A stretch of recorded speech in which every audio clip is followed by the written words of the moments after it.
Hey guys, welcome back to Flight Simulator 2020. I'm Avangel, and Carenado has released yet another gorgeous aircraft for us. Oh no, a biplane, cry some. But you know what? This thing's beautiful. It's the Waco YMF. I think it's the YMF-5? Yes, the YMF-5. Or the YFMY. Yes, YMF-5. It's a two-seat biplane with a single radial engine. Of course, the real version, I'm looking at Wikipedia for that, lists the F model as a 220 horsepower engine, which is a Continental. Carenado lists this as a 300 horsepower. Now, the aircraft, the YMF-5, is in production as of 2013, according to Wikipedia. Cruises around 100 knots, 99 knots, depending on your fuel load. Can get up to 185 miles an hour maximum speed. Of course, two-seater with the usual Carenado beauties of the usual materials. I don't need to go into listing PPR. It's expected in 2020. We've got our little iPad down here with our static elements and external options. We can remove the cover off the front cockpit and take a look-see-doodle at this beautiful little plane. Look at all those chocks. Chocks. Sounds like chocolate. Like chocolate. We've got cones, we've got pitot covers, we've got a ground power unit. As usual, gorgeous texturing and materials and modelling quality from Carenado. This is expected. Now, unlike a lot of my previous reviews, as I'll go through my startup procedure here. So, batteries are on. Beacon is on. Let's check. We have our parking release. We'll put the right tank in for a reason. There we go. Make sure that's forward. Fuel pump is on. We'll go for start. There we go. Everything else is now on. Lovely jubbly. Okay, so I will make something very clear here. This is not my first time flying this aircraft in 2020.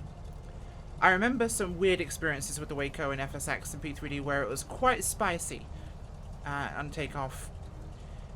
It's exactly the same in 2020, and I've flown a lot of tail draggers in 2020 in FSX and P3D, and I really like them, actually. Both low-powered tail draggers and high-powered tail draggers. Some warbirds, which have got some real kinks to them. Now, the Waco tends to get a little bit excitable, if I'm honest. Do I have a rudder trim in this aircraft? That is an important question, because this bitch needs some. So no, we've only got our trim there. If there is one, I can't find it offhand, and I know I'm trying to hurry up here and get my review done. So let's just make sure we've got rid of all those static elements. I think they have turned off automatically. They have, with the engine start. Click there to close it.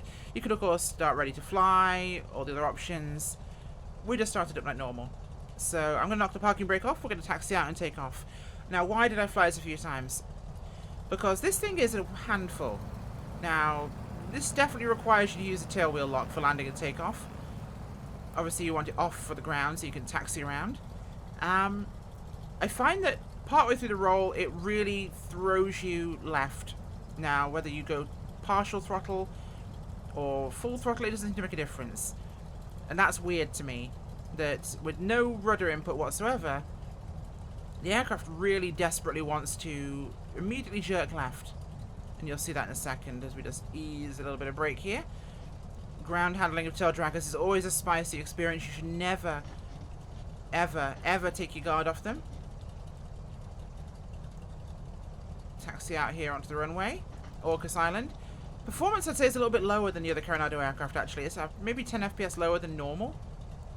Which is weird, as there's literally no glass whatsoever in this aircraft. Barely even any canopy glass. Okay, so we are lined up there. A little bit to the right, and I'll be happy. Right, Shift G for my tail wheel lock. Now, this is probably going to be a horrible takeoff, I'm telling you that now, because it will try and kill me. So I'm advancing the throttle here. I'm going to about 50% throttle. Let the aircraft roll.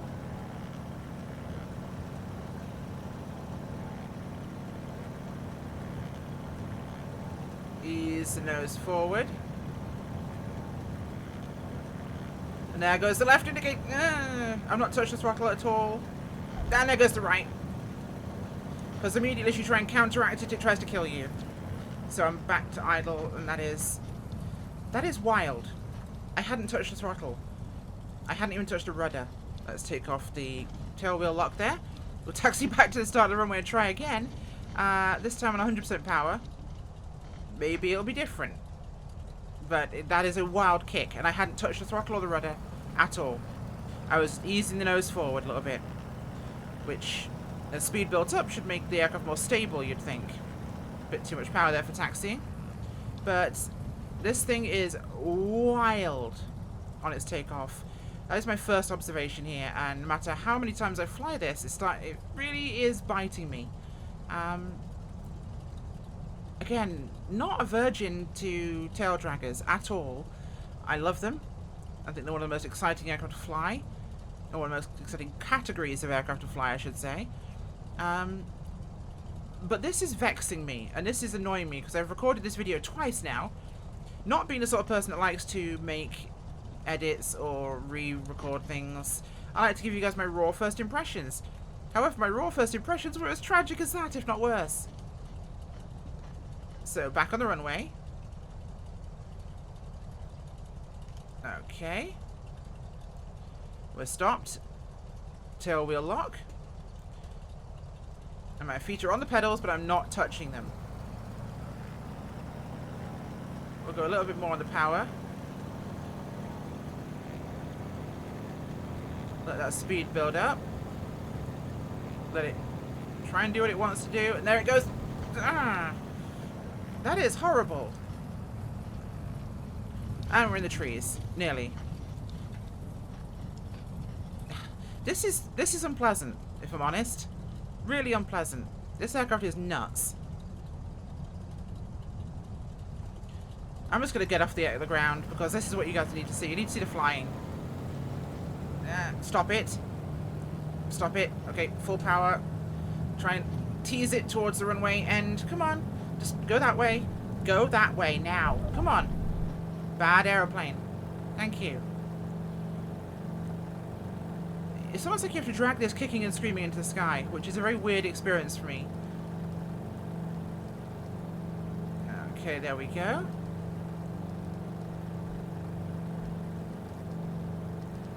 Trimmed out to a climb. We'll ease back on the throttle.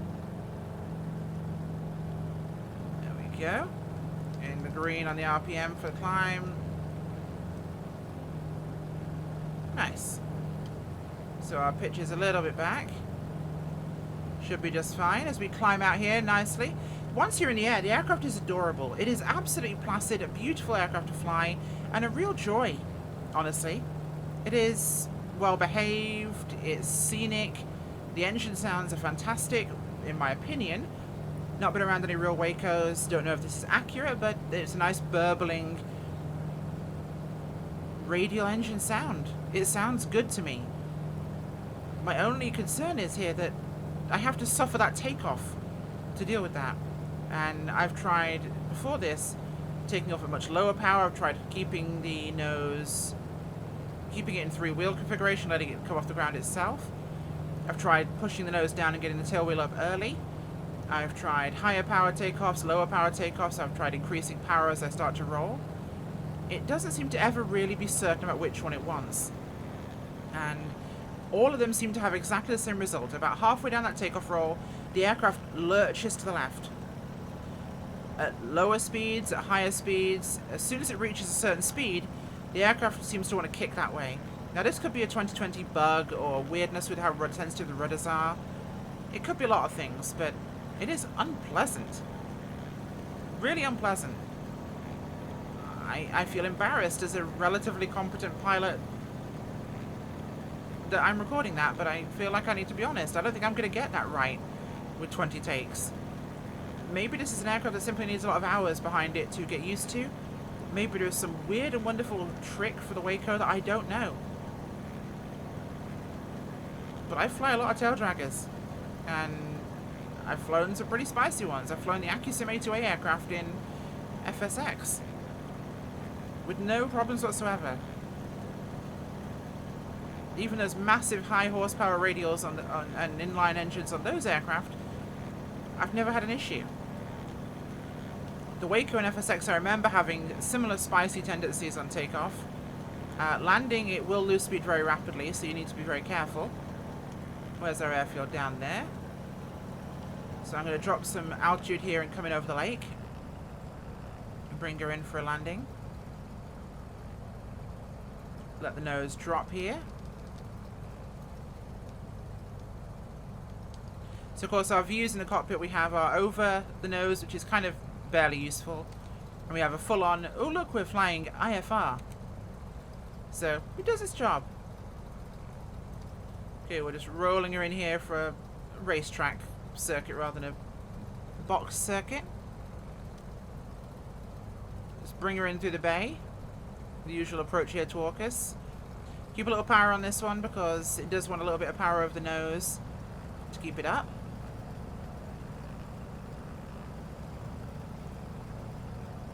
Just roll her in here. Tail draggers with long noses tend to be a bit of a pig in that regard because the nose is quite high, meaning you will not see the runway on final approach often. So I'm going to let the nose sink here, go back to idle. Just want to let the aircraft drop down. Roll onto runway heading.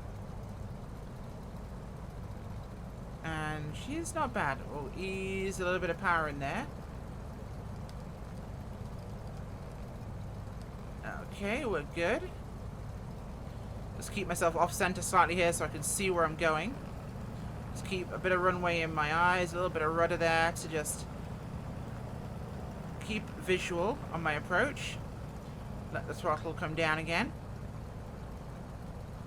It does have a tendency to not want to pitch up when you try and flare. So I want to land this thing three-pointer, but it tends to dislike that sometimes.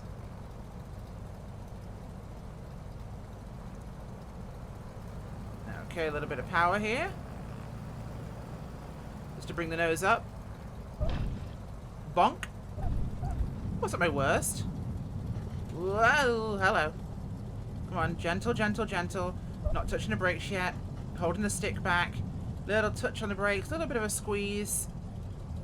Let's unlock that without me having massive pressure on the...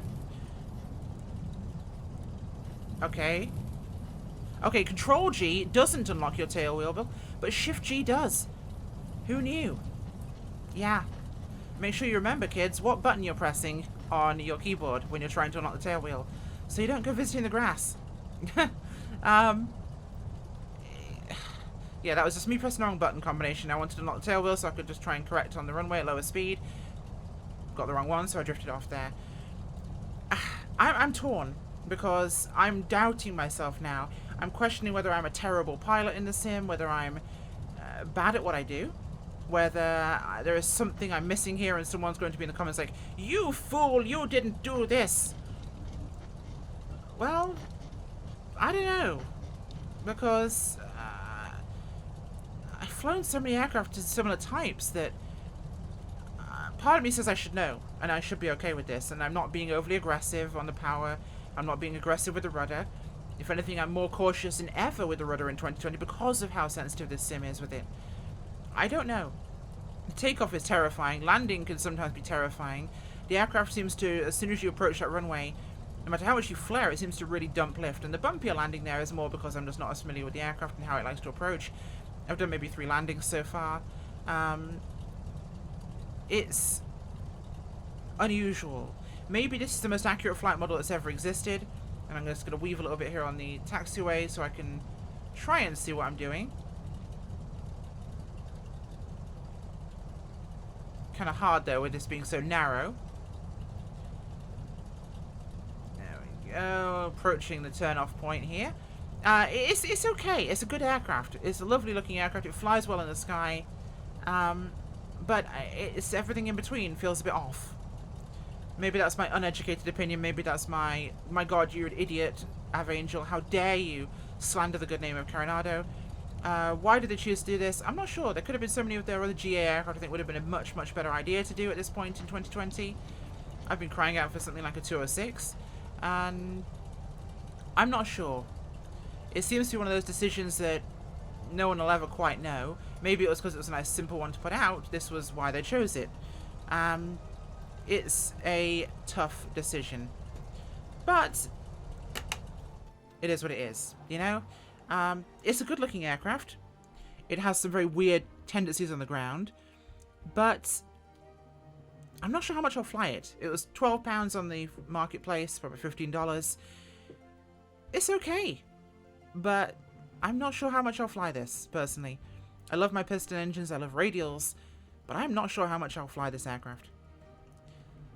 Wasn't one of my favourite Carenados with the previous version FSX and P3D when Albeo made it, although we always know Albeo and Carenado are the same thing. Carenado, I guess, have taken ownership this time with it as themselves, but I don't know. Can I recommend this? If you've got the money, sure, go for it, but if you're tight on funds and you're looking for the right aircraft to buy, there are some other options out there right now which I would say higher, like the Zenith, which was amazingly good fun. This, not sure. Well, ponder on that one, folks, and I will see you soon. Have a wonderful weekend, and thanks for watching. Bye!